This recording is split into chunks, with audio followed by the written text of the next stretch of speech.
আজি আকৌ তোমালোকৰ আগত লৈ আহিছোঁ BA ছেকেণ্ড ছেমিষ্টাৰৰ ছাবজেক্ট পলিটিকেল ছায়েন্সৰ ইউনিট 2ৰ কোৰ কোৰ্সৰ অতি ইম্পৰ্টেণ্ট কুৱেশ্যন আনসাৰ আলোচনা কৰে।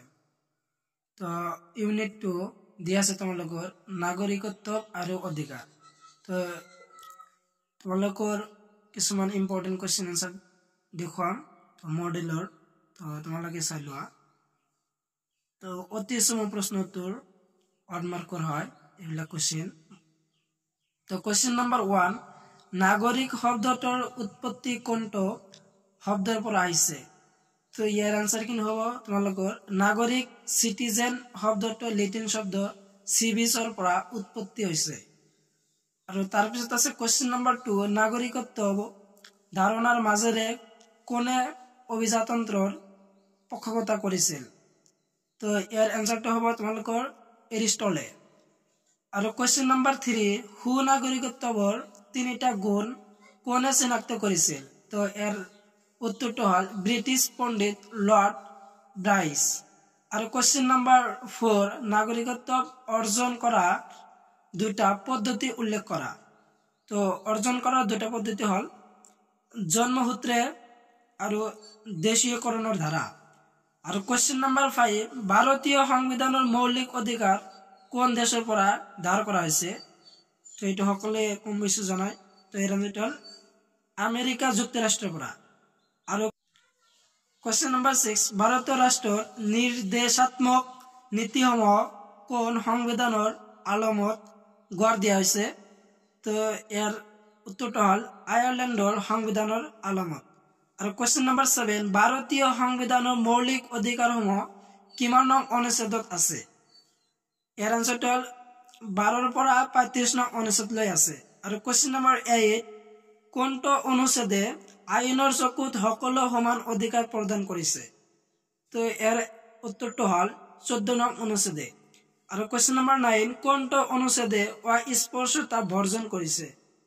তো ইয়াৰ আনসাৰটো হ'ল 17 নং অনুচ্ছেদে। আৰু কুৱেশ্যন নম্বৰ 10, ভাৰতীয় সংবিধানৰ কোনটো অনুচ্ছেদে সংখ্যালঘু সুৰক্ষা প্ৰদান কৰিছে? তো ইয়াৰ উত্তৰটো হ'ল 29 নং অনুচ্ছেদে। আৰু কুৱেশ্যন নম্বৰ 11, ভাৰতীয় সংবিধানৰ পৰা কোনটো মৌলিক অধিকাৰ বাতিল কৰা হৈছে? সম্পত্তিৰ অধিকাৰ।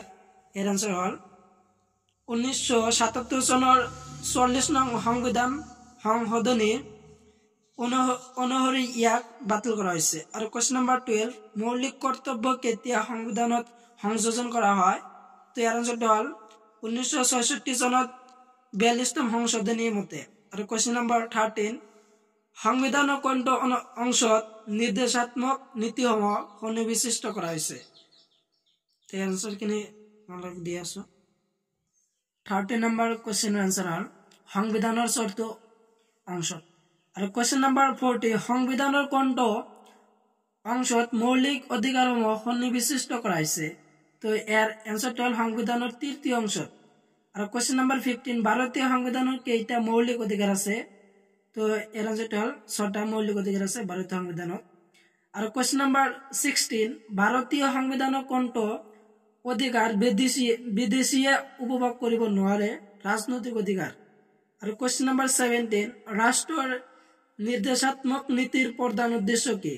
ৰাষ্ট্ৰৰ নিৰ্দেশাত্মক নীতিৰ প্ৰধান উদ্দেশ্য হ'ল ভাৰতক এখন কল্যাণকামী ৰাষ্ট্ৰ হিচাপে প্ৰতিষ্ঠা কৰা। আৰু কুৱেশ্যন নম্বৰ 18, মৌলিক অধিকাৰসমূহ সংশোধন কৰিব পাৰানে? তো ইয়াৰ আনসাৰটো হ'ল পাৰি। আৰু কুৱেশ্যন নম্বৰ 19, শোষণৰ বিৰুদ্ধে অধিকাৰ কোনটো অনুচ্ছেদত আছে? ইয়াৰ আনসাৰটো হ'ল 23 নং অনুচ্ছেদত আছে। আৰু কুৱেশ্যন নম্বৰ 20, শিশু শ্ৰমিকৰ অধিকাৰ কোনটো অনুচ্ছেদত আছে? ইয়াৰ আনসাৰটো হ'ল 24 নং অনুচ্ছেদত আছে। আৰু কুৱেশ্যন নম্বৰ 21, সমতাৰ অধিকাৰ কোনটো অনুচ্ছেদত আছে? 14ৰ পৰা 18 নং অনুচ্ছেদ লৈ। আৰু কুৱেশ্যন নম্বৰ 22, স্বাধীনতাৰ অধিকাৰ কোনটো অনুচ্ছেদত আছে? ইয়াৰ আনসাৰটো হ'ল 19ৰ পৰা 22 নং অনুচ্ছেদ লৈ আছে। বাধ্যতামূলক অধিকাৰ কোনটো অনুচ্ছেদত আছে? 21 নং অনুচ্ছেদত। আৰু কুৱেশ্যন নম্বৰ 24, সাংবিধানিক প্ৰতিকাৰৰ অধিকাৰ কোনটো অনুচ্ছেদত আছে?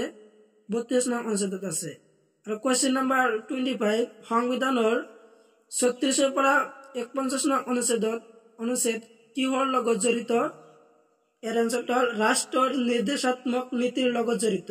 আৰু তোমালোকৰ কোৱেশ্চন নম্বৰ 26 খালি ঠাই দিয়া আছে, যে খালি ঠাই পূৰণ কৰা।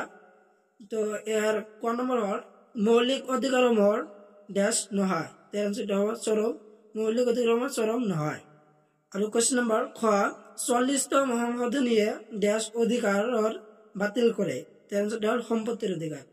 44তম সংশোধনীয়ে সম্পত্তিৰ অধিকাৰ বাতিল কৰে।